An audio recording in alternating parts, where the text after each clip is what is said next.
আম গাছ কেটে ফেলার অভিযোগ। রাজবাড়ী পাংশার মৌরাট ইউনিয়নের কাজিয়ালপাড়া গ্রামে রাতের আঁধারে ৩ জন ব্যক্তির লিচু গাছ ও আম গাছ কেটে ফেলার অভিযোগ উঠেছে উঠতি বয়সী কিছু দুষ্কৃতকারীর বিরুদ্ধে।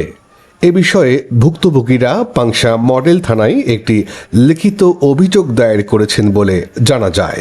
এ ঘটনায় ভুক্তভোগী ও এলাকাবাসীরা বলেন, আমি এনে লিচুর বাগান করার পরে এবার ধরেন লিচু হয়েছিল, তো আমার এলাকার কিছু লোকজন লিচু পারে রাত 11টার সময়, তারা আমি ধরে নিয়ে স্থানীয় মক্কেলের কাছে নিয়ে যাই। তারা আমার ওখানে নিয়ে দেয়, এই হাতে হাতে ধরাই দেয়।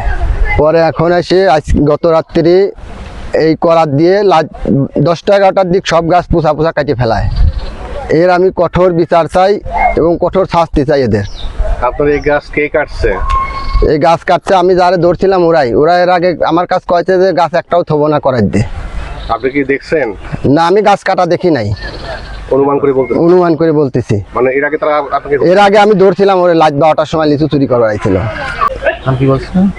সেখন বলছিল গাছ থবো না করার দিয়ে কেটে লাবো। আমার নাম মনে নেই। আমার পিতা মোহাম্মদ রফিকুল ইসলাম, গ্রাম স্বর্ণগড়া। আমার এই লিচু বাগান গত 10 বছর পার হয়ে 11 বছর চলতেছে। ঠিক আছে, লিচু গত 4 বছর ধরে লিচু আসতেছে। একটা লিচু আমি বাড়িতে নিতে পারি না। ঠিক আছে, সম্পূর্ণ পোলাপান রাত্রে চুরি করে ফেলায়। তা এই বছর লিচু চোর কিছু চোর ধরছিল আমার ফুফাতো ভাই। ধরার পরে স্থানীয় মক্কেল মাতব্বরের কাছে ও পৌঁছায় দিছিল। দেওয়ার পরে ওই কী করছে আমি বাড়ি ছিলাম না, ওই জানে। ঠিক আছে, মানে হাতে হাতে মিলাই দিচ্ছে সবার। তারপরে ওই সূত্রপাত ধরে এই কাজটা গত রাত্রে হয়েছে। এটা কারা করছিল? এখন ধারণা করা যাচ্ছে যারা লিচু চুরি করছে। কারা তারা? এলাকারই কিছু সন্ত্রাসী। আপনার নাম বলতে পারেন না? না, আমি নাম জানি না। আপনি কি নাম জানেন? আমি নাম জানি, যারা লিচু চুরি করছিল ওরে নাম জানি। আজকে কারা করছে সেটা জানেন না? এটা জানি না। ওরা আমার ঠেট দিছিল।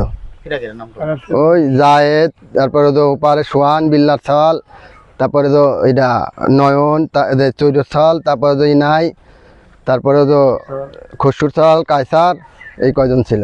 আপনি ধারণা করছেন যে ওরাই এবার? হ্যাঁ, ওর সাথে আমার জ্ঞানদাম, তাছাড়া আমার কারোর সাথে জ্ঞানদাম নেই 4-5 এলাকার ভিতরে। ওরে ধরছিলাম, এটাই হলো আমার অন্যায়। আর রাত্রে ওরাই হলো লাইট 12টা 1টা পর্যন্ত ঘোরাঘুরি করে। কি নাম আপনার? আমার নাম মোহাম্মদ আনিস সর্দার, পিতা মোহাম্মদ লিয়াকত আলী সর্দার, মৃত, গ্রাম স্বর্ণগড়া। এর আগে হচ্ছে আমার গাছ কেটে ফেলছেন, কারা কাটেছে তার আমি কবার পারবো না। লাত্রি কাটেছে এই দিয়ে আমি সকালবেলা এসে দেখি এই যে আমার গাছ আছে সব কাটা। এইটুকু আম গাছ, আম ছিল সব আমটাম পাড়ি নিয়ে গেছে। আজকে আমাদের গ্রামে এই যে কয়েকটা লিচু গাছ রাতের অন্ধকারে কেটে দেওয়া হয়েছে। আজ থেকে 3-4 দিন আগে এই ইসলাম সর্দারের 3-4টি আম গাছ কেটে দেওয়া হয়েছে। তো একের পর এক এই সমস্ত কাজকর্ম চলছে আমাদের গ্রামে, অন্যায় অবৈধ চলছে। এই কিশোর গ্যাং নাম করে একটা গ্যাং আছে, এই গ্যাং এই এলাকায় এই সমস্ত অপকর্ম করে বেড়াচ্ছে। এরা রাত 11টা থেকে 2-3টে পর্যন্ত রোডে থাকে। তো আমরা এই যারা এগুলো করতেছে এদের তীব্র প্রতিবাদ জানাই এবং দৃষ্টান্তমূলক শাস্তি কামনা করি। আমি আব্দুল আলিম, এখানে এই ঘটনাস্থলে আসছি যেখানে 2টা লিচু গাছ কাটা হয়েছে। তো আসলে গাছ কাটা তো একটা নিন্দনীয় কাজ এবং দণ্ডনীয় অপরাধ। তো যারা এর সাথে সম্পৃক্ত এই কাজগুলো করতেছে তাদেরকে শাস্তির আওতায় আনার জন্য আমি বিশেষভাবে অনুরোধ জানাচ্ছি। আসলে এই যে ধরন তো 2টা লিচু গাছ এগুলো কেটে ফেলাইছে, আসলে এই কাজটা খুবই অপরাধজনক কাজ।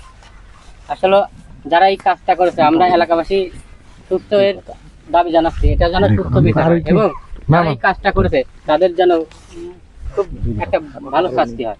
প্রশাসন দ্রুত এসব অপরাধীদের বিরুদ্ধে ব্যবস্থা না নিলে অপরাধ প্রবণতা বৃদ্ধি পাবে বলে মনে করছেন সচেতন মহল।